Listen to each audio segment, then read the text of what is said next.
chegando. Oi, Oh, André! tudo bom? Bem, Ai, gente. Pronto. eu E tava falando aí? pro pessoal que estava super ansiosa para essa live. Ah, é, né? Você E comentou é um mesmo. dos meus Então, filmes do coração mesmo, assim, muito, muito apaixonada. Eu sei que não é a melhor adaptação, a mais fiel ao livro, né? Muita gente comenta isso. Mas, assim, para mim, o filme é uma obra de arte, literalmente. Eu acho que a interpretação de todos, assim, de todo o elenco é maravilhoso, tem um elenco maravilhoso. A fotografia do filme é lindíssima, né? O figurino, tudo. Então, assim, eu acho que realmente é uma obra de arte. Então, eu vejo o filme pelo filme. Também, óbvio, pela história, pela Jane Austen, maravilhosa. Mas para mim, realmente, assim, um filmaço. Mas é a gente não gostoso está de aqui para assistir. falar do filme. A gente está aqui para analisar os personagens, né? E como é que foi para você assistir o filme, pensar nele para live? Então, como você disse, é um filme muito bonito, não só pela história, mas pela imagem mesmo, né? É um filme muito gostoso de se assistir. Mas para fazer análise foi desafiador. Foi Ah, desafiador porque é um filme muito rico de conteúdos, que nem a gente já conversou antes. É muito rico, tem muitos assuntos assim que eu tentei resumir no máximo mesmo, mas tem muitos detalhes, muitos sinais sutis que a gente tem que tentar entender, que diz muita coisa nesses pequenos sinais. Mas foi desafiador, mas foi muito bom, foi muito gostoso. mas é bom saber, então, que ele é rico, que a gente tem bastante assunto aí para trabalhar. Então, vamos lá, que a gente tem um tempo Sim, pela frente. vamos lá então. Bom, é um filme aí que mostra, né, essa sociedade patriarcal, que eu acho que vamos começar falando sobre isso. Onde o homem tinha total domínio ali, né? A mulher era completamente submissa ao homem. Ela só podia ser alguém na vida se tivesse um homem. E é interessante que o homem para a mulher é como se fosse um emprego, né? Ela só podia, porque a mulher não podia trabalhar naquela época. Então ela não tinha muita escolha. O que surgisse ali, ela tinha que aceitar. Então esse amor era meio jogado de cantinho, essa coisa de amor, de paixão, era deixado sempre de cantinho. E a Lizzie vem mostrar que não é bem assim, né?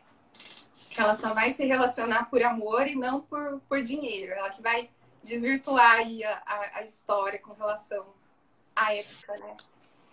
E se a gente for ver essa situação aí é muito presente ainda hoje, né? Essa sociedade patriarcal, esse domínio, ainda a gente tem que quebrar muitos preconceitos. Se a gente observar um exemplo bobo, você entra na loja de uma criança e se você vai na parte dos meninos, ele pode ser astronauta, pode ser piloto, pode ser lutador, pode ser cientista. Se você vai na parte das meninas, ela pode ser mamãe, cuidar de boneca, dona de casa, né, para cuidar da cozinha, fazer comidinha. Então é uma coisa que é enraizada desde a infância. É muito presente isso ainda. A gente tem muito que quebrar, né, de preconceitos com relação a isso. E quanto ao filme, vamos começar aí falando que o filme ele já começa mostrando a personalidade dos personagens sem eles precisarem falar nada. Né? Não sei se vocês repararam nisso, mas o filme a gente já consegue ter aí uma familiaridade com a família Bennett sem eles falarem nada. Então, passa a situação, por exemplo, da Mary tocando piano, da Lid e da Kitty correndo, dando risada, da É. Jenny com utensílios de costura, a mãe no escritório do pai falando e ele escutando. Uhum. Passa a Elizabeth fora de casa, caminhando e lendo um livro. Né? Então a gente já começa a entender um pouquinho como que é esses personagens. E vou começar falando aí um por um, para a gente entender um pouquinho dessa Aí história. eu vou me contendo aqui para não falar muito, para deixar um espaço para você, porque esse vai ser um filme que se eu começar a falar, eu não vou parar. Então, eu vou ficar o máximo quietinha, gente, tá bom? Para deixar a Andrea falar bastante. Ah, fica à vontade aí, qualquer coisa você pode falar assim, imagina. Bom, começando aí pela Mary, né? Passa ela tocando piano e com uma roupa escura. Se a gente for ver a maior parte do filme, ela tá nesse contexto, né? Tocando piano e com roupas escuras, preta, cinza. Acho que tem um baile só que ela vai de branco, porque tá todo mundo de branco, algo assim. E como você também entende bem das cores, né, Marta? Essas cores escuras normalmente simbolizam um fechamento, um isolamento, né? E ela de fato era assim no filme. Ela era isolada, ela era fechada. Poucas vezes a gente escuta a voz dela. E ela era excluída, ela era deixada de cantinho, sempre. E o piano, talvez, é uma forma dela conseguir pôr em palavras aquilo que ela não põe com palavras literal, né? Ela põe através da arte. A arte, muitas vezes, a gente usa para isso, né? Para colocar em palavras aquilo que a gente não consegue dizer. Poesia, músicas.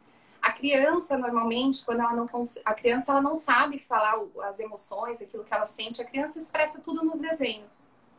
Então, a gente percebe que pode ser uma maneira dela se expressar, como pode ser também uma maneira de ser vista, ser ouvida, ser notada.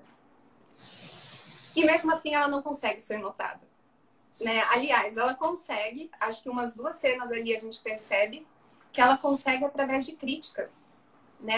Eles estão comendo, ela tá tocando e a mãe fala para ela parar de tocar meio que brava. Depois a gente vê uma cena dela no baile tocando e umas meninas dando risada dela ali no cantinho e o pai pede para ela parar de tocar. Então, ela era notada com crítica. Essa tendência a se isolar fortalecia-se ainda mais, né? Por conta dessa situação. Quando ela incomoda, né? Ela é notada quando ela incomoda. Sim, sim. Quando incomoda, e mesmo tem uma cena também que, lá no final do filme, que tá todo mundo à vontade na sala e de repente eles descobrem que o Darcy e o Mr. Bingley estão se aproximando da casa e aí todas começam a tentar fazer alguma coisa ali. Se vocês repararem, a Mary, ela tá escrevendo. E a mãe fala pra ela, filha, faz alguma coisa de útil. Como assim, sabe? A menina tava escrevendo. Se a gente perceber a mãe que não tava fazendo nada de útil uns minutos atrás, ela tava deitada com um prato na barriga, mexendo no cabelo. Então, Verdade. ela era notada com crítica até mesmo sem merecer essas críticas, né? E aí favorecia ainda mais para ela se isolar. A gente percebe que a Lizzie nota algumas situações, que a Lizzie, né, é a única que nota, que observa em algumas situações, mas mesmo assim a maior parte do tempo ela tá isolada. E o pai também, que ele acolhe ali depois que ele pede para ela parar de tocar, ele vai lá e abraça ela que ela tá chorando, né? Então, mas são poucas cenas que a gente vê esse acolhimento para ela. A maior parte das vezes ela tá de cantinho. O que a gente pode tentar observar, né? Que por conta, se a gente perceber, ela já nasceu isolada. Primeiro assim, se a gente observar a dinâmica da família, existem duplas, a mãe com o pai, a Jenny com a Elizabeth, a Lydia com a Kitty e a Mary. É verdade. Quem que sobra para ela? É a famosa filha do meio, né? Do canto. Porque ela, se eu não me engano, foi a terceira filha. Então, ela já nasceu sobrando.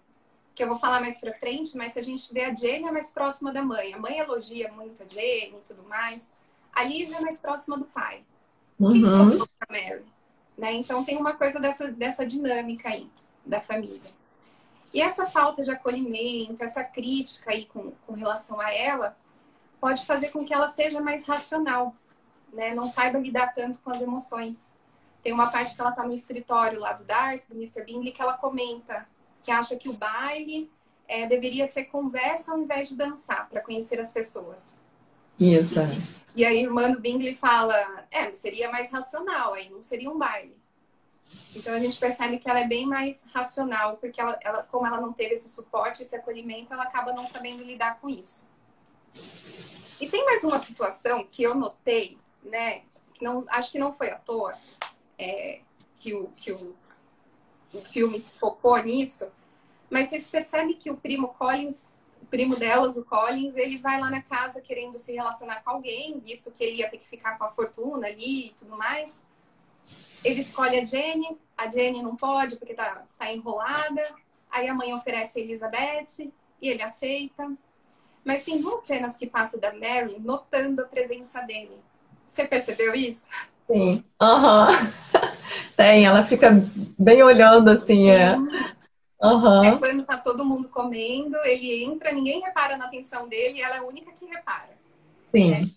E depois tem uma parte que ele pede a Elizabeth em casamento, ela não aceita. E aí, quando abre a porta, a câmera foca na Mary. A Mary Foca nela. ameaça dar um sorrisinho e fica meio que olhando, assim. O que dá a entender que... E a Mary não podia ser uma opção para o Collins? Né? Ela não podia ser uma alternativa para ele?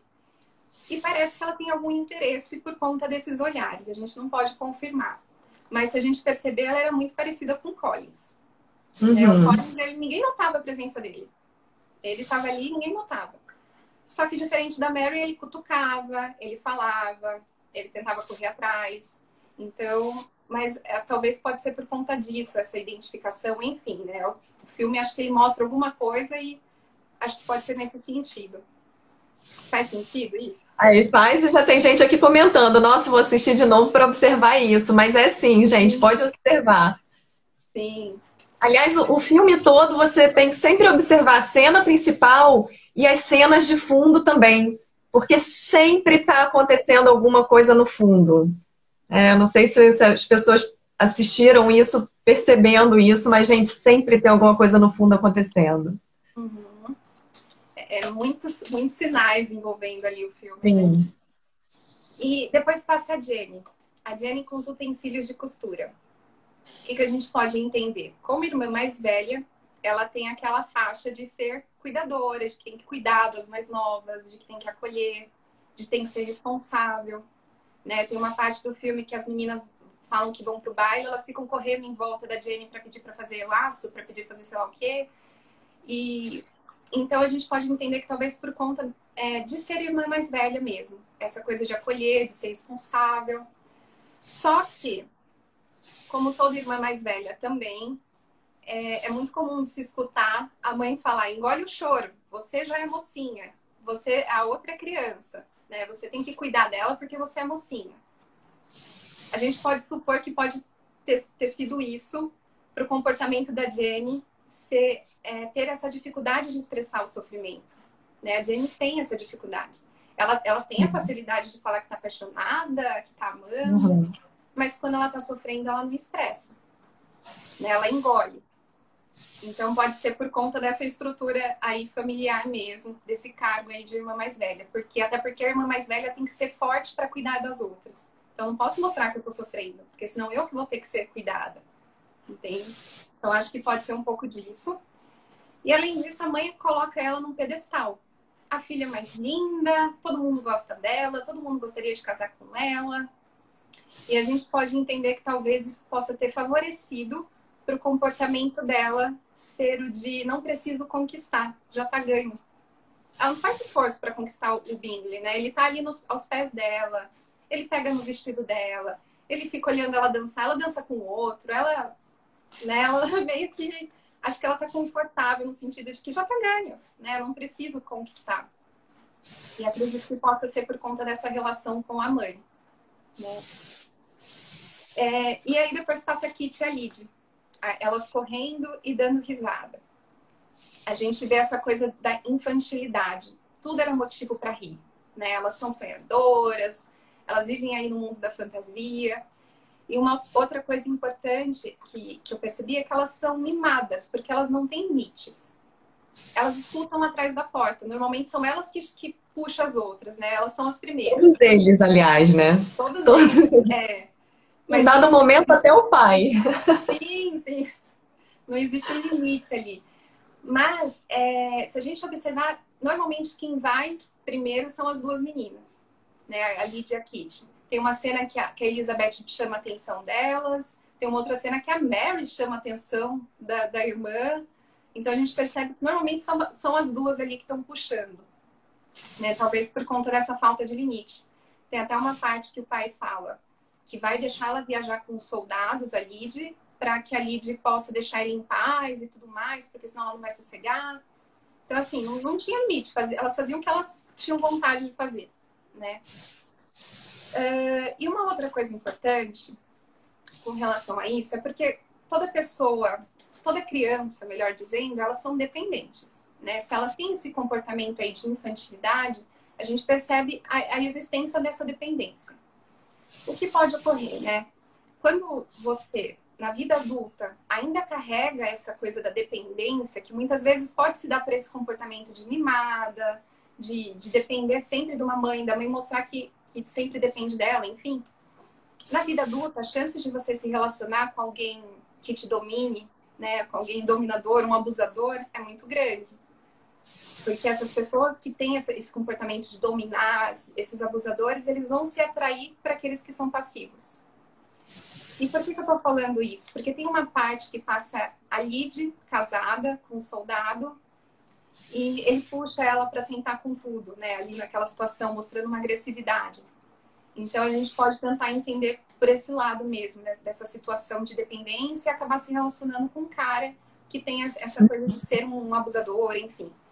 São situações que a gente não tem acesso, né? Que são alguns sinais que a gente tenta entender aí através do contexto. Mas eu acredito que não foi à toa, até porque ela não casou forçada com ele.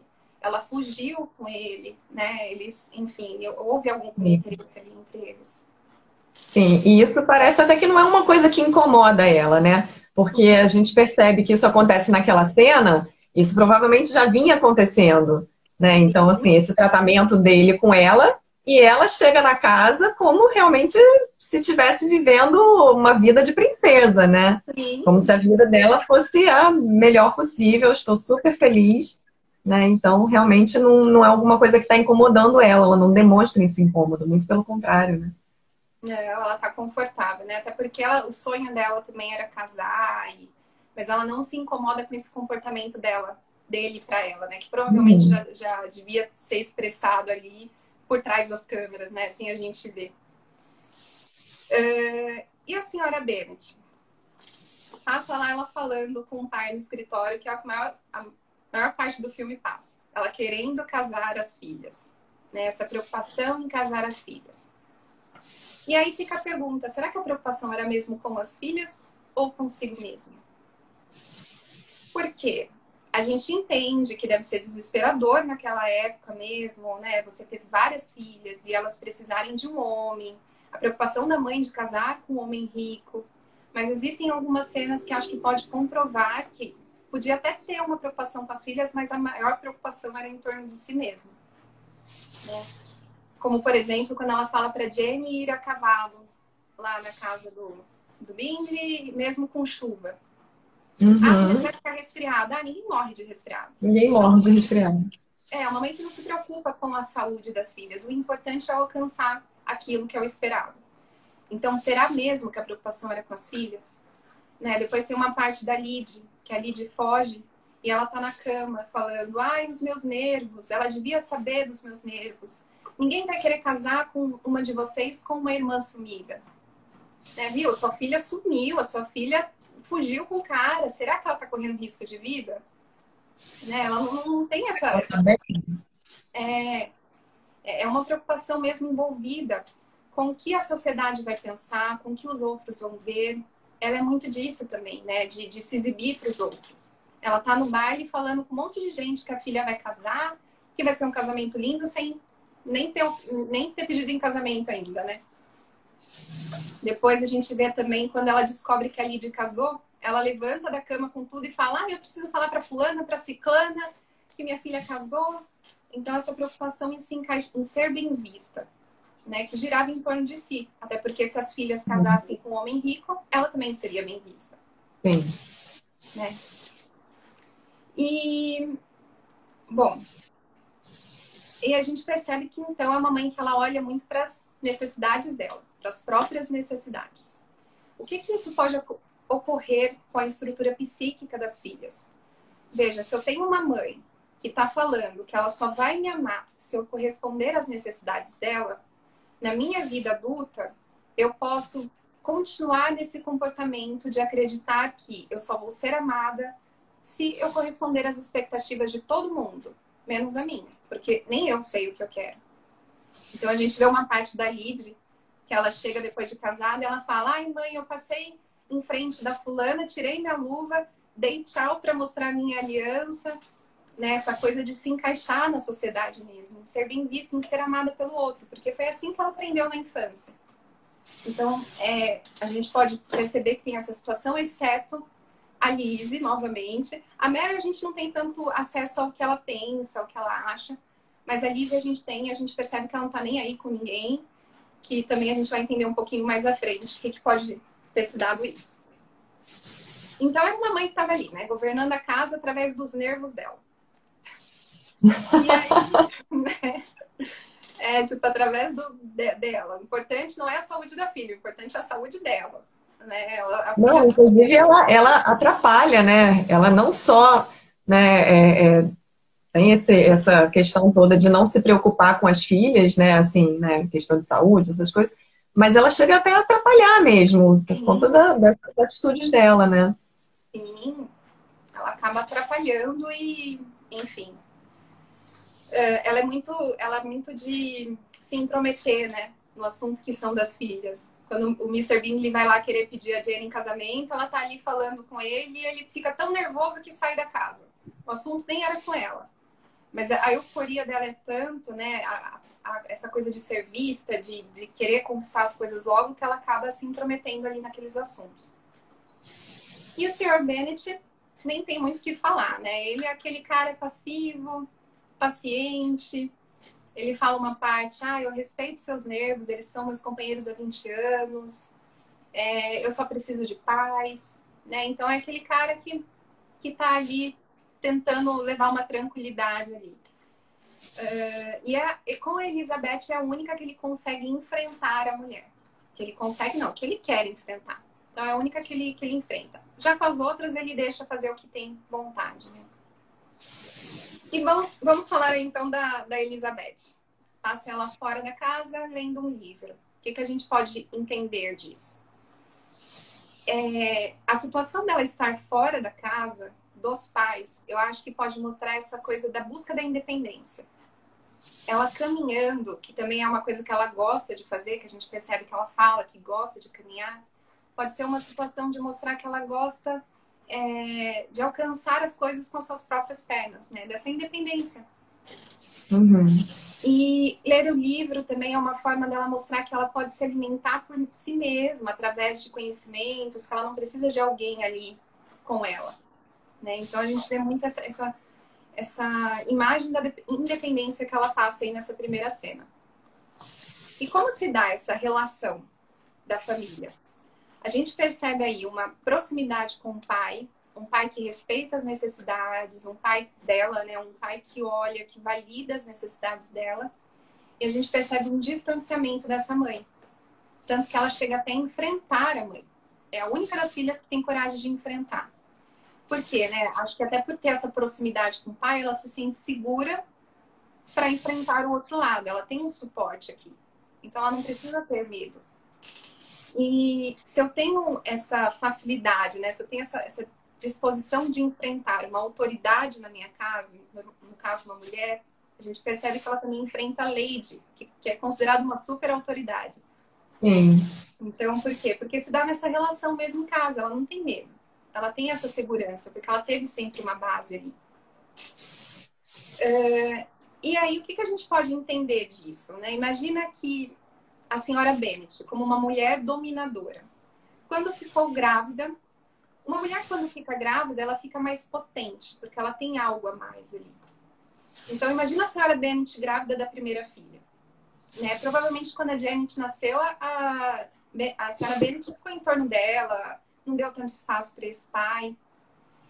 E quando a Lizzie nasceu, que foi logo depois da Jane, provavelmente ela ainda estava nessa simbiose muito forte com a primeira filha, facilitando aí a proximidade desse pai. Né? E aproximou até demais, a tal ponto dela ter uma identificação com o pai. Ela tem esse jeito moleca de ser. Né? Ela não se preocupa aí com a aparência.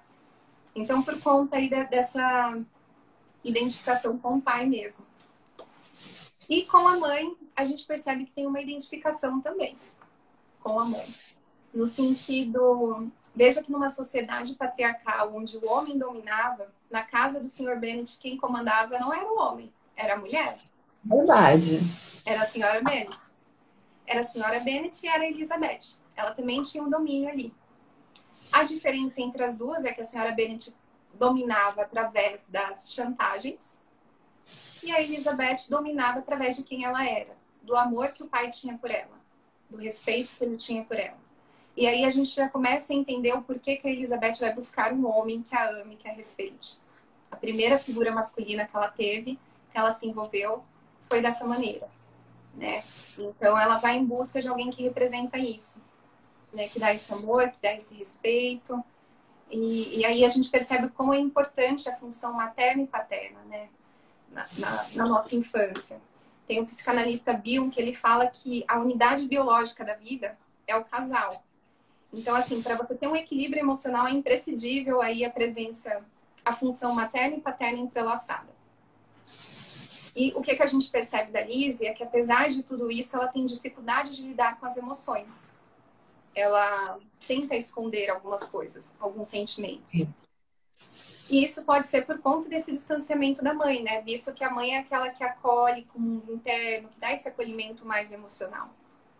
Então a gente percebe que ela acaba sendo mais controladora. Ela é até controladora com a Janet, que fala, com a Jenny, que fala, com esse eu deixo você gostar. Com os outros eu não deixava, mas esse eu gostei e esse eu deixo. Com a amiga dela, que a amiga dela vai falar pra ela que vai se casar, e ela fica, não, mas não pode, como assim? E a amiga, não me julgue e tal. Sendo que, só um parênteses aí com relação à amiga, a gente percebe, pelo menos eu percebi, alguns sinais de interesse pelo Collins ali no baile. Né? Quando ela tá perto dela, ela olha ele dos pés à cabeça. Então ela tinha um interesse, mas ela não fala pra Elizabeth. Por conta, talvez, desse receio aí, do que ela podia pensar, enfim. Do julgamento, né? Exatamente. Então a gente vê essa tendência aí a controlar, né? A fugir das emoções mesmo.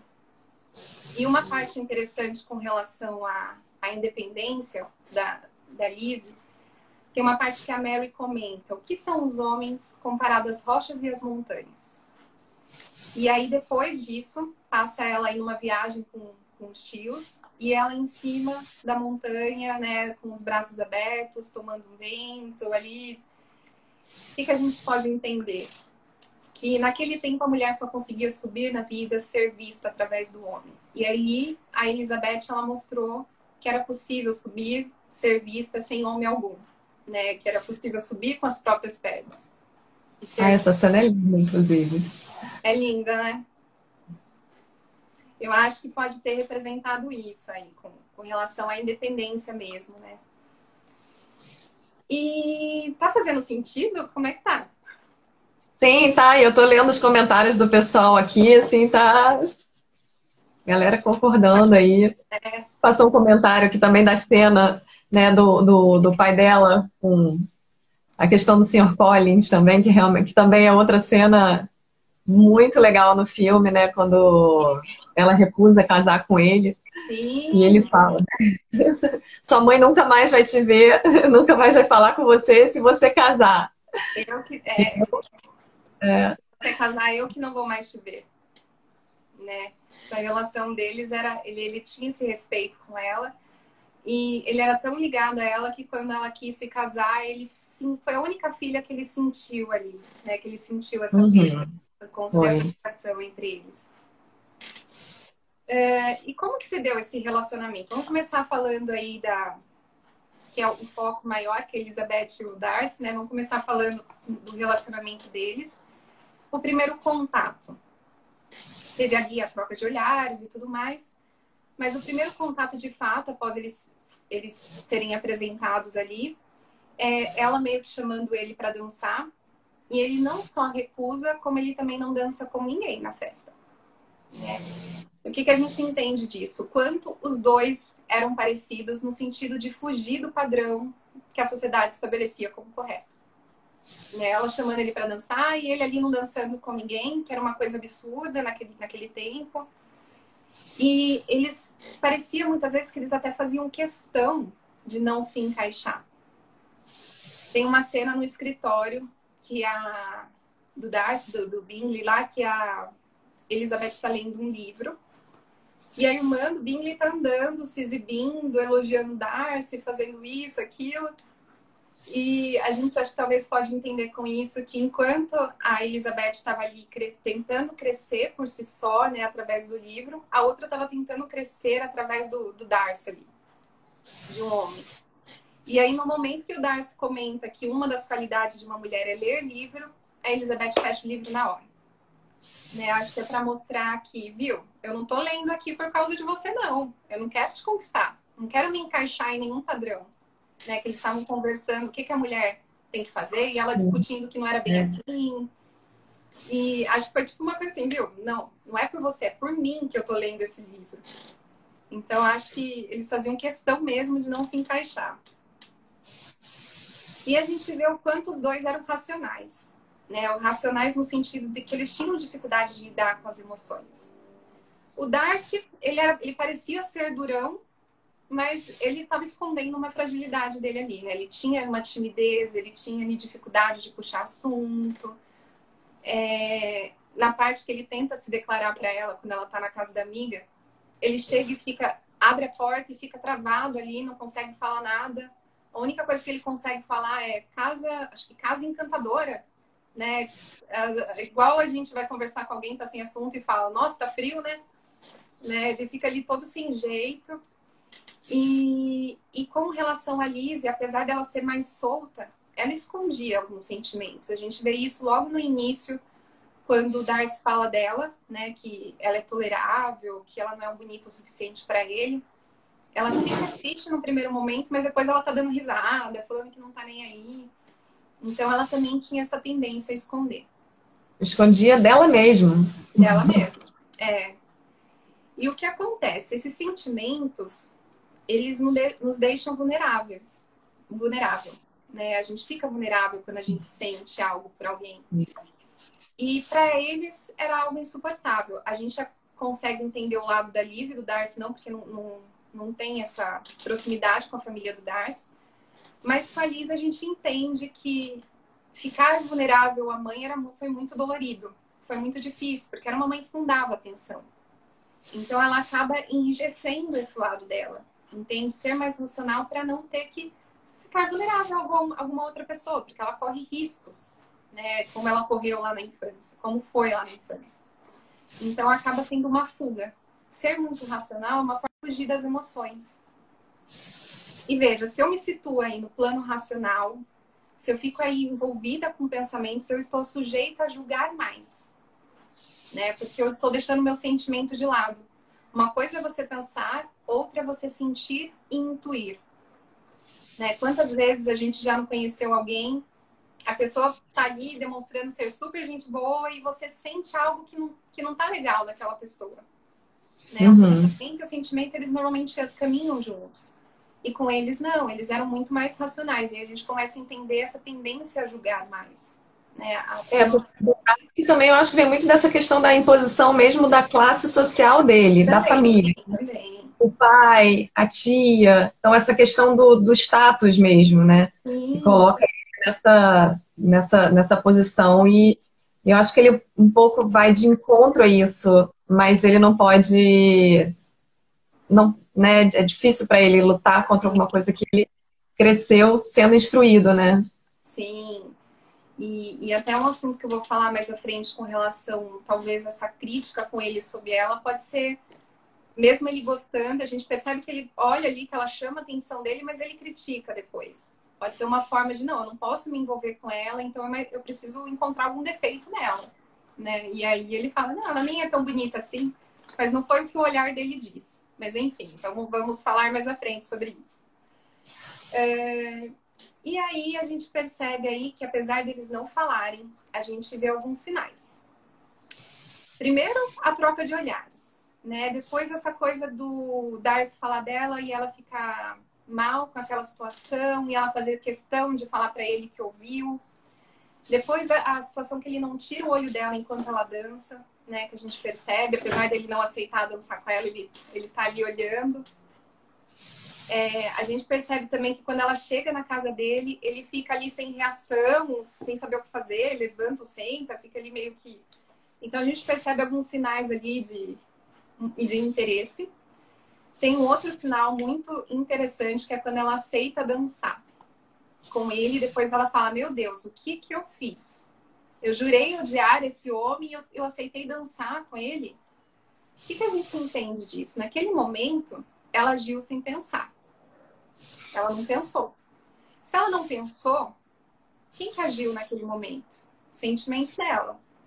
O sentimento dela estava dizendo sim pro Darcy, né? E aí, depois, porque isso fica claro, porque quando o Collins é o que pede ela antes para dançar, ela meio que fala, responde ali na hora, nossa, você sabe dançar? Ela fica ali demonstrando uma careta, uma coisa de que não gostou tanto. E com o Darcy, não, ele fala, vamos dançar? Ela, sim. Ela nem pensa. Então, se não foi o pensamento que agiu ali, foram os sentimentos dela.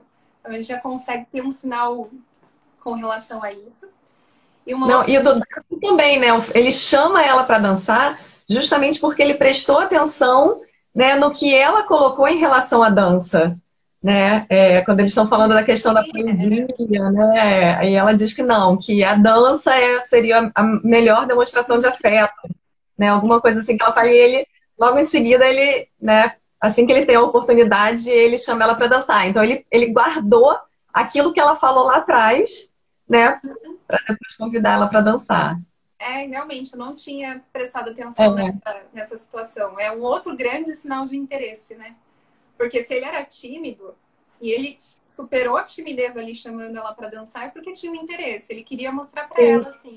Depois, e preste atenção depois, se você tiver a oportunidade de ver novamente. Isso é numa cena anterior, né, onde ela fala para ele da questão da dança, né? Então ele guardou isso e aí logo depois ele chama ela para dançar. Sim, sim, eu lembro, sim. Faz todo sentido. E tem uma outra situação que acho que foi uma maneira de agir sem pensar, que é quando ele dá a mão para ela subir ali na carruagem, né, na carroça. Ali. Eu acho que foi um ato sem pensar. E talvez isso por conta da reação da mão dele, que a câmera frisa ali depois. Né, ele dá a mão para ela, ela olha assim, estranha, porque eles estavam brigando, eles estavam meio que discutindo ali no escritório, né? Enfim, não era uma coisa muito amigável ali, aparentemente. E ela estranha, e depois ele abre as mãos. Acho que talvez foi uma forma de pensar o que que eu fiz, né? E aí, tipo, por que eu fiz isso? Acho que talvez foi uma atitude sem pensar. E aí, se foi sem pensar, foram os sentimentos. Um reflexo. Um reflexo também, sim. E acho que o ápice aí dos sinais de interesse, um dos ápices foi a dança dos dois. Eles estão dançando, ela tá ali meio que provocando ele, fazendo um monte de perguntas, tentando conversar, tentando puxar algum assunto, porque ela já percebeu que ele não era de conversa, né? Então ela ficava ali puxando assunto, tentando conversar. E uma hora ele se irritou e falou, o que que você quer com isso? E ela falou, quero descobrir o seu caráter. E aí ele respondeu algo de, espero lhe conceder mais clareza no futuro, né? Com relação ao soldado e tudo mais. E aí quando ele fala isso, todo mundo do baile desaparece. Só ficam os dois olhando para o outro, quietos, né? Aquela situação bem tensa ali. O que que a gente pode, talvez, entender disso? Primeiro que ele quis mostrar que existia um futuro entre os dois, né? Mas acho que o mais importante nessa situação foi ele falar para ela, em outras palavras, que não adianta você ficar tirando conclusões precipitadas de mim. Só um tempo pode fazer a gente se conhecer melhor. E aí, quando ele falou isso, desligou a chavinha do pensamento da Lizzie, né? De ficar pensando, mirabolando como ele é, o que ele faz, enfim. E os dois se entregaram naquele momento. Os dois sentiram aquele momento. E a gente vê o quão intenso foi aquele momento, a ponto de todo mundo sumir e ficar só os dois, focados ali um no outro. Né? Eu acho que foi essa coisa de só o tempo mesmo pode mostrar quem é quem aqui. Mas aí ela fica muda também. Depois, né, quando acaba a dança, ele conseguiu calar ela ali. Conseguiu. Né? Nessa situação, não adianta ficar... Sim. Pensando assim, como assim depois? Como assim no futuro? Que futuro? Que futuro é esse que ele tá falando, né? Sim, também. Também. Eu acho que tem muito a ver com isso, do futuro entre os dois. E também com essa situação de que só o tempo pode dizer mesmo. Porque, veja, um ansioso, uma pessoa ansiosa que está pensando lá na frente, porque era isso o comportamento dela. Ela estava tentando definir o Darcy com o que ela ouvia, com o que os outros falavam. E então, assim, é uma insegurança. Eu preciso saber onde eu estou pisando. Eu preciso saber quem é você logo. Eu tenho pressa, eu quero saber logo. E ele fala, calma, só o tempo pode dizer. E aí, naquele momento, os dois ficaram em silêncio, pararam de falar, né? Ela parou de falar e ele também. E é como se tivesse se entregado mesmo naquele momento. Né? Tem a questão do futuro, que existia um futuro entre os dois, mas acho que também tinha essa coisa de calma aí, vamos prestar atenção agora. A gente está dançando, vamos aproveitar o momento. Bom, e o que afastava os dois? Né? Eu acho que o nome do filme já diz, o orgulho e o preconceito. O preconceito porque, apesar de aí ambos serem diferentes do que a sociedade colocava como padrão, como correto, eles procuravam alguém que se encaixasse no padrão da sociedade, né? No que era estabelecido ali. Então, ela procurava alguém que dançasse, que conversasse, que fosse cavalheiro. Ele procurava uma mulher que soubesse fazer de tudo um pouco. Então, a gente percebe que existia um preconceito com eles mesmo. Porque se eles eram diferentes, por que o outro não podia ser? Né? Então, a gente percebe esse preconceito que, apesar do interesse, o outro não era como o esperado. Né? Então, como você disse do Darcy, que apesar dele se interessar com ela ali pelo primeiro momento, era muito difícil ele ter que enfrentar todo mundo para ficar com uma moça de classe média, enfim. E tudo isso era alimentado, claro, pela imagem que a família dela passava para ele. Tem até uma cena que ele está passando perto da mãe dela, e a mãe dela fala, porque se a Jenny casar com esse cara rico, vai aproximar outros caras ricos das minhas outras filhas. Ele passa nesse momento, quando ela fala isso. Então a gente vê que era alimentado aí pela essa imagem, que era coisa que a Liz era totalmente contra, né? Era um pensamento totalmente diferente da mãe. E no caso dela, pelas fofocas, aquilo que ela ouvia dele, né? Aquilo que ela, enfim. Então a gente percebe que eles julgavam por aquilo que era visível, né? Eles não conheciam de fato. Tem até uma frase que eu postei uma vez no Insta, que fala que quando eu julgo a capa, eu me perco em minhas próprias fantasias. Porque eu não tenho acesso ao que está por trás. Eu não tenho acesso real com a pessoa. A capa, as interpretações são minhas. Né? Então, o julgar tem isso, não ter o contato real. Você fica aí presa nos seus conceitos, no seu mundo. E aí tem duas cenas que acho que representa isso, que é quando a Elizabeth está no espelho, olhando para o espelho depois do Darcy ter se declarado para ela e tudo mais. E anoitece, o Darcy entra, deixa a carta, sai, e ela tá ali olhando para o espelho. Eu acho que talvez essa cena represente uma situação quão presa ela estava em si mesma, na sua própria visão, naquilo que ela acreditava, né? Porque o Darcy mostrou tudo que era o contrário daquilo que ela imaginava. Só que a gente percebe essa situação da prisão mesmo, né? Dos seus próprios conceitos, assim. E ela só pôde ouvir o Darcy através da carta, né? Na ausência dele ali. Quando ela só existia ele no discurso, ela não estava ali para se intrometer. E ali naquele momento ela conseguiu ouvir. E uma outra situação é ela no balanço, girando no balanço. O que pode talvez representar isso, né? Veja que ela está embaixo tipo um tunilzinho, e fora tá chovendo, depois faz sol, depois, sei lá, faz vento, acontece muitas coisas ali fora. Talvez essa cena possa ir representar o quão presa, né, ela estava aí nesse mundo dela.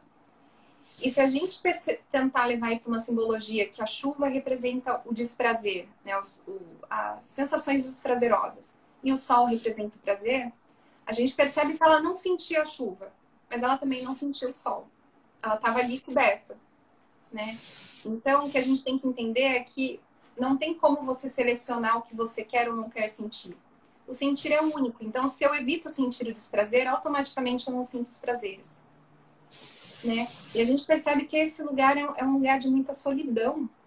E parece que isso fica evidenciado para ela quando a irmã viaja atrás do Bingley. Lá a outra, a amiga vai casar com o cara. Então, acho que evidencia esse vazio nela, esse lugar de solidão. Porque você se fechar no seu mundo é um lugar de muita solidão, você não ter esse envolvimento. Uhum. É bom. Você falando isso também me lembra assim, porque no início do filme ela é muito alegre, muito sorridente. E realmente, quando acontece depois dessa cena do balanço, né, e da questão dela com a Charlotte, né, da amiga, ela fica mais fechada. Sim. Você, da metade do filme, você já não vê mais aquela Lizzie tão sorridente, né? E quando o contrário acontece com o Darcy, né? Que no início ele é muito mais sisudo, muito mais fechado, do que depois, que ele continua fechado até o final. Ele tem muita dificuldade de expressar o sorriso, mas você vê que o olhar dele muda, né? A postura dele muda, né? Tudo dele muda. É É verdade. muito Teve uma... depois. Sim, sim, faz sentido isso, essa diferença, né? Ela foi afundando e ele foi ali tentando crescer, se mostrando. Eu acho que no caso dela pode ter sido por conta disso mesmo, dela evidenciar esse lugar de solidão, né? Esse lugar preso no seu próprio mundo ali, quando a irmã foi atrás do Bingley e a outra foi se casar, a amiga, que eram as únicas que ela tinha mais contato. E veja que esse é um lugar onde nada acontece. Né? Ela estava ali no balanço, rodando, tudo acontecendo fora, pessoas trabalhando ali com gado e tudo mais, e no lugarzinho dela nada acontece. Esse lugar é o famoso lugar zona de conforto. Eu não sinto os desprazeres, eu estou aí me privando dos desprazeres, mas também é um lugar onde nada acontece. E se a gente perceber, né, são as emoções que nos movem. Então a gente percebe, por exemplo, a Jenny. A Jenny estava lá viajando atrás do amor dela, a outra estava se casando, estava tudo acontecendo e com ela não estava nada acontecendo, porque ela se privava disso. Né? Ela escondia isso. E com relação ao orgulho, a gente percebe que tem aquela cena que ela fala no início, que poderia até perdoar a vaidade do Darcy se ele não tivesse ferido a dela. E com relação a ele, a gente percebe que ele fala uma parte que a maior falha dele são as ofensas que fazem contra ele, que a estima dele, uma vez perdida, está perdida para sempre. Né? Então a gente percebe que existia essa exigência que o outro seja como aquilo que você espera. Né? O orgulho nada mais é do que isso, você esperar que o outro seja aquilo que você espera. Se o outro falha, não tem desculpa. Né? Não vou te desculpar. Por quê, né? Veja, se eu não sei lidar com as minhas emoções, se eu não sei lidar aí com os meus sentimentos, eu não vou saber lidar com uma pessoa que me frustrou uma vez e corre o risco de me frustrar de novo. Né? É aquela coisa de se sentir vulnerável mesmo. Então, se a gente for ver, o orgulho, ele tem um lado bom, né? Que é você se orgulhar pelas suas virtudes, pelas suas conquistas. Mas esse orgulho, ele precisa ter uma dose aí de humildade para você reconhecer os seus erros e os seus limites. Né? Então, se a gente observar, o orgulho nada mais é do que uma máscara. Uma máscara da insegurança, uma máscara dos medos, da carência. A gente tem que perceber que todo o excesso esconde uma falta. Então, se tá ali demais, eu sei, eu nunca vou te perdoar porque eu sei, né? Você tá ali tentando esconder essa sua fragilidade, né? Essa sua insegurança ali com relação a isso. É difícil saber que o outro não pode ser, que o outro não está no meu controle. É muito difícil. Foge dessa minha tendência a não me envolver emocionalmente, entende? Então o outro tem que estar no meu controle para que todas as coisas sejam boas, para que eu evite aí o sofrer, né? Para que eu evite aí as sensações desprazerosas. E tem uma parte que o Collins fala até, eu não sei se é numa igreja, parece ser uma igreja lá, acho que próximo do fim do filme. Ele fala uma frase que o homem orgulhoso avança para saudá-lo não com a cordialidade da afeição, mas com a suspeita de alguém que investiga um inimigo. Então ele está falando ali do orgulho, né? O que a gente percebe? Ele está falando aqui que um homem que é orgulhoso não vai se aproximar do outro para trocar afetos. Ele vai se aproximar do outro, mas investigando se não é um inimigo, para saber se está pisando ali num lugar bom, num lugar seguro, né? Vai se aproximando ali com cuidado.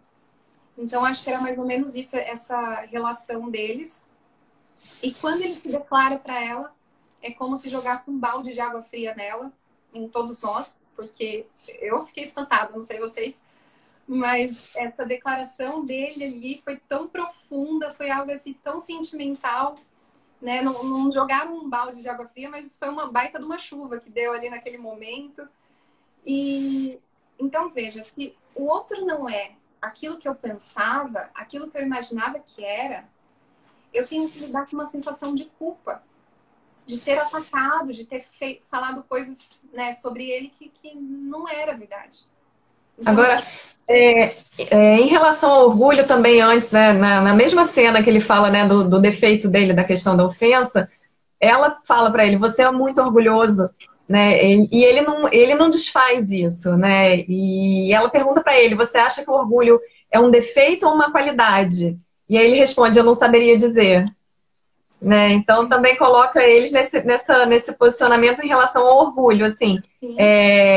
Ele sabe realmente que ele é um cara orgulhoso, ela também é, mas ele não sabe nem definir se isso é uma coisa boa ou se isso é uma coisa ruim. sim, Né? sim. Então, essa visão dele. E em relação às ofensas, ele fala que ele não sabe perdoar, né, as ofensas, mas ela enche ele de ofensas. Exatamente. Então, assim, ele mesmo se contradiz também, né, em relação a isso. Eu acho que talvez o amor que ele sentia por ela fez ele dar aí o braço a torcer, ele fazer essa reviravolta. E rever os conceitos. Sim, que eu vou falar um pouco logo depois sobre o que fez os dois, o que pode ter ocorrido aí para os dois se aproximarem, falar um pouco mais à frente. Mas eu acho que pode ser isso que fez ele transformar esse amor que ele sentia por ela. E já ela estava muito presa ali no que ela ouvia. Ela não via ele, ela ouvia, né? Era o que os outros falavam. Tanto que na igreja, acho que na igreja, não sei, lá que o Colin está falando, que ela vai tirar informação com o cara lá e o cara fala, olha, eu fiquei sabendo que ele salvou um amigo dele. O amigo dele ia casar com uma mulher, que a família era interesseira. Então ela tinha isso. Era isso de informação que ela tinha. Então, para ela foi muito mais difícil do que para ele, né? Mas eu vou explicar um pouco por que foi mais difícil para ela do que para ele. A gente está no tempo ainda? Como é que tá o tempo aí? Tá, não, agora não tem mais caído a live. As últimas vezes que passou de 1 hora, ela não caiu, não. Vambora. Então tá bom. Então, assim, né? Com essa situação do orgulho, é mais fácil eu continuar odiando o outro ao ter que dar o braço a torcer e ter que lidar com o sentimento de culpa. Ter que lidar com essa sensação de que fui eu que errei, não foi o outro. Então, a pessoa muitas vezes acaba não perdoando e fugindo por conta dessa falta de lidar, essa coisa de não saber lidar com as suas emoções mesmo.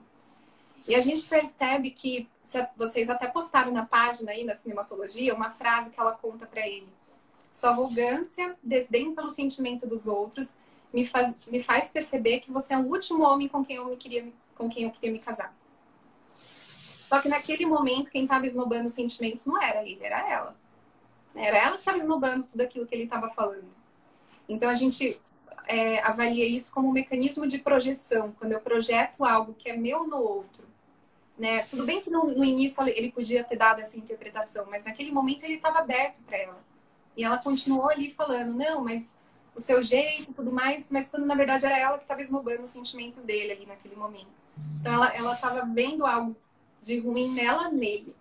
É mais fácil eu punir o outro do que punir a mim mesmo. Então muitas vezes a gente utiliza desse mecanismo de depositar no outro algo que é seu, né? Algo que você não gosta em você. E aí fica mais fácil de você apontar, fica mais fácil de você punir. E nessa situação acho que pode ter ocorrido isso. E aí, depois da carta dele, eu acho que foi o momento que ela passou a reconhecer, né? Ela começou a tentar entrar em contato aí com essa culpa, tanto que nos momentos depois da carta que ela vê ele, que ela vê, ela fica ali com vergonha, ela fica ali tentando desviar o olhar, e acho que lá no final mesmo que ela vai reconhecer, que é quando ela fala com a Jenny, eu fui tão cega, né? E a gente vê o quão dolorido foi isso, ela ameaça chorar ali naquele momento. Então, nesses momentos, a gente percebe que talvez ela reconheceu essa culpa, ela reconheceu um erro em si, né? E o quão dolorido isso é para uma pessoa que tem essa dificuldade de lidar com as emoções. né? Então é muito mais fácil, de novo, eu estar no controle, eu estar governando as pessoas têm que ser boas comigo, eu ter que enfrentar essas emoções tão difíceis de lidar, né? Saber que alguém que eu amo, que eu me importo, pode me magoar. É muito difícil lidar com isso, né? É porque até a forma assim como ele se declara para ela, é claro que ele também ofende ela, né? Óbvio, né? Sim, Ele ressalta a questão da inferioridade dela, né? As diferenças entre eles, né? De classe social e tudo, a questão da família dela, a forma como ele fala da mãe, do pai. Mas, na verdade, são coisas que são reais, são fatos, sim, ainda são mais naquela fatos. época. Então, isso, na verdade, é tudo que ela já sabia. Ela sabe que realmente ela tinha uma inferioridade, né, de classe social em relação a ele. Então, assim, ele coloca isso, eu acho que de uma forma muito realmente Real. pesada ali naquela hora, mas é uma coisa que é fato. Ele está lutando contra aquilo tudo, né, para demonstrar o sentimento dele por ela, né, o amor dele por ela. Está lutando pelo amor, apesar de tudo. Né? Exatamente, é bem colocado isso, porque depois a gente percebe que ela ficou aí com vergonha, ela percebeu talvez essa situação, porque de fato tem uma parte do baile que ela comenta, ai, minha família está competindo para ver quem que é mais ridículo, né? Então ela tinha essa clareza mesmo desse interesse da família e tudo mais. Até quando a mãe vai com as irmãs, né? Quando a Jenny tá lá doente, que ela vai, que a mãe fala sem parar, você vê que ela tá no sofá ali, assim, morrendo de vergonha, Sim, né? sim. Então, ele falou algo que era real, né? Mas é muito difícil você escutar isso. Uma coisa é você falar, outra coisa é uma pessoa apontar isso para você. Mas era É. algo real, né? E, bom, veja que se era amor, por que eles sentiam ódio no início? Né? O que acontecia? Que tem uma parte que o pai fala para ela, eu pensava que você odiava ele, né? Quando ela vai falar que quer se casar com ele. Bom, veja aqui, se eu estou interessada em alguém, mas eu não posso ter essa pessoa por algum motivo, por conta da aparência, porque essa pessoa não está interessada em mim, a tendência que eu tenho é criticar o outro, porque é mais fácil de lidar com essa minha sensação de impotência, dessa coisa de eu quero, mas não posso. Né? Isso está muito relacionado aí ao sentimento da inveja. Inveja é um sentimento mais comum do que vocês possam imaginar. Todos nós temos invejas e isso se inicia lá quando a gente é bebê. A Melanie Klein traz isso. Ela conta que quando a gente é bebê e percebe que a nossa mãe não faz parte de nós, né? Que a nossa mãe é um ser separado e que é nela que está toda a fonte de prazer, a criança sente a inveja, porque nós já nascemos querendo ser autossuficiente. Então esse sentimento é comum. O que acontece que a diferença é se você sabe lidar ou não com ele. Que isso vai se relacionar também nessa primeira relação com a mãe. Se a mãe acolhe esse bebê, se a mãe é presente, a tendência que tem é você saber lidar melhor com esse sentimento na vida adulta. Caso contrário, não. Então é um sentimento aí presente, né? E a gente percebe que talvez essa crítica aí que os dois tiveram no primeiro momento pode ser por conta disso, né? Se a gente perceber, foi ela que criticou ele primeiro também. Né? Ela que falou olhar miserável, pobre miserável, alguma coisa assim. E depois que ela ouviu ele falar dela. Então pode ser uma Verdade. coisa poxa, eu não posso ter. Imagina que ela ia ficar com um cara mais rico, né? Então pode ser uma situação como essa. Eu não posso ter, então eu vou criticar. E foi a mesma coisa com ele. A gente viu o interesse ali na mesma hora, mas ele não podia ficar com ela. Por conta aí da sociedade, por conta da família dele. Então ele tinha que encontrar ali algum defeitinho para se conformar com esse sentimento de que eu quero, mas não posso. Faz sentido isso? Verdade. Sim, sim, total. E o sentimento de ódio, né, é um sentimento de vínculo, tanto quanto o amor. Veja que se eu me importo de o outro não ser como eu espero, significa que eu me importo com o outro. Porque se eu não me importasse, eu ia ter indiferença. Né? O contrário do amor não é o ódio, é a indiferença. Tipo, tanto faz. É. Então, o ódio, ele traz esse vínculo com o outro. Tem até uma frase do Hermann Hesse, acho que é assim que se pronuncia, que ele fala: se você odeia alguém, é porque odeia alguma coisa nele que faz parte de você. O que não faz parte de nós não nos perturba. Então, a gente percebe que que existia um vínculo entre os dois, apesar de ser ódio, mas existia. Né? Existia talvez um interesse. Existia talvez não, talvez não. Existia esse interesse. Então, assim, dói muito saber que a pessoa que eu me importo não pode ser aquilo que eu espero. E a Melanie Klein também traz isso, né, lá na relação mãe-bebê, que a gente já sente esse sentimento lá nessa relação, quando a gente percebe que a mãe não pode corresponder a todas as minhas necessidades. Porque a mãe precisa ir no banheiro fazer xixi, porque a mãe precisa trabalhar, porque a mãe precisa cozinhar. Então eu percebo que ela não gira em torno de mim. Então esse sentimento de ódio já surge lá na infância.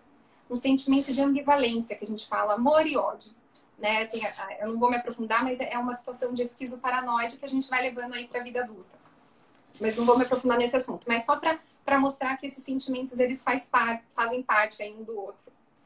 Quem nunca falou uma situação como: ai, eu amo tanto você que dá vontade de apertar, dá vontade de morder, né? Como assim? Você ama e tá querendo destruir o outro? Né? Então a gente percebe que esse sentimento ele tá ali envolvido. É tanto amor que parece que vira ódio, sabe? E dá mesmo. Quem nunca teve vontade de morder o pezinho do filhinho? A mãozinha. Pois é, então, esses sentimentos, eles estão entrelaçados, né? Significa aí o vínculo. É claro que o amor, ele tem que prevalecer, né? Óbvio, para ter aí uma relação saudável. Mas eles estão ali vinculados um com o outro. Tem até um poema do Luiz Vaz de Camões, que é: o amor é fogo que arde sem se ver, é ferida que dói e não se sente, né? É um contentamento descontente. Ele está ali mostrando que o amor não é essa maravilha toda. O que é uma maravilha é a paixão. A paixão é uma maravilha. Por quê? Porque a paixão eu estou presa ali na minha idealização, naquilo que eu espero. Eu não estou com contato real com o outro. É perfeito, o outro é maravilhoso, o outro é perfeito. Eu não consigo enxergar os defeitos, porque eu estou idealizando. Quando começa a transformar em amor, eu começo a perceber os defeitos. E aí tem aquela famosa frase de: nossa, você é diferente. Você não é mais como era antes. Né? Na verdade, você está começando a enxergar a pessoa e percebendo que o mundo não gira ao seu redor. Que o outro é diferente, sim. E isso dá ódio.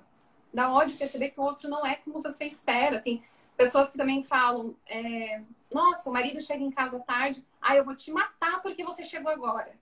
Sabe? Então, assim, o outro não é como você espera. Então, são sentimentos aí naturais. Então, tanto o ódio quanto a inveja pode ser um amor e uma admiração velada, né? Lembrando que tudo que é excesso pode esconder aí uma falta. E tô falando muito rápido, gente. Tá dando pra acompanhar? Ótimo, tá ótimo. Bom, e aí vamos falar o que pode ter aproximado os dois, né? O que ocasionou isso. Então, como a gente comentou, quem deu o braço a torcer foi o Darcy, né? Ele que foi atrás dela. E eu acredito que isso se deu por conta das observações dele para ela. Se a gente perceber, ele foi além. Ele estava observando a Lizzie. E uma cena que talvez possa ser clara com relação a isso é quando ela vai lá no segundo baile, ela está procurando um soldado e tudo mais, e ele passa atrás dela olhando. Não sei se vocês percebem essa cena, mas ele passa olhando. Eu acho que isso pode ser um sinal para mostrar que o Darcy ele estava observando. Ele estava olhando. Além daquilo que era nítido. Né? Ele estava observando. Então, eu acho que... E uma outra cena é a reação dela com a Lady, que ela enfrenta a Lady. Então, ele percebe: opa, pera lá, a Lizzie não é parecida com o primo dela. O primo dela chegou na casa falando para a Lizzie o valor do tapete. Então, assim, se a Lizzie está enfrentando a Lady... é porque ela não está interessada no dinheiro. A forma como ela se vestia também, que ela sujava a barra da saia e tudo mais. Então, acho que foram cenas que ele foi percebendo que ela não era interesseira, que ela não era aquilo que ele acreditava que a família transmitia, né? Que parecia ser. E aí ele foi quebrando esses preconceitos, esses pré-conceitos, que é o que a gente fala, né? Um conceito que a gente tira antes de ter o contato real ali com a pessoa. E se a gente for ver com ela, as informações que ela tinha sobre ele eram apenas aquelas coisas que ela ouvia, né? Não que ela via. Quando ela tá no baile, ela tá ali distraída, dançando com a amiga, puxando a irmã, dançando com outros. Ela não estava observando ele. Então, ela só tinha acesso a ele com o que os outros falavam, a partir daquilo que falavam para ela, né? Então, eu acho que após a carta aí, ela teve o contato real com o Darcy. Após a carta, ela observou ele. E acho que não é à toa que logo depois passa a cena dela conhecendo a casa do Darcy, o interior, né?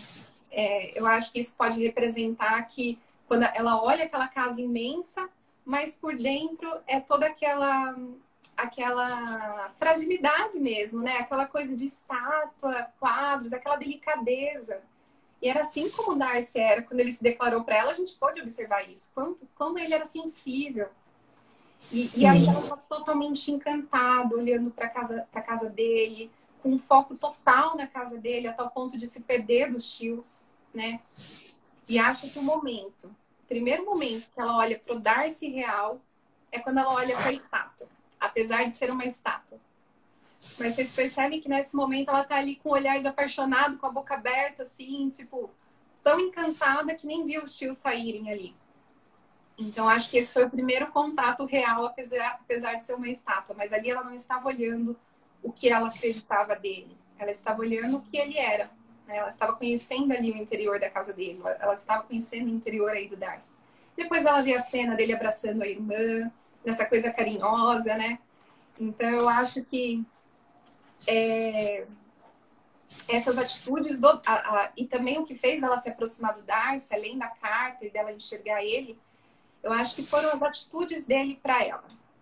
Ele ajudou a irmã Jenny a se casar, a reaproximar com o amigo dele. Ele ajudou a Lídia a se casar. Ele tem uma parte que ele convida o tio dela para pescar. Então foram atitudes que foi fazendo ela perceber que existia um interesse ali, que existia um respeito pelas necessidades dela, que existia um amor por ela nas atitudes. E olha aí, né, a gente falando dessa coisa do paterno também, que o pai tinha esse respeito, que atendia as necessidades dela. Para ela isso era muito significante, né? Ela sofreu com a Jenny ter se separado ali do Bingley.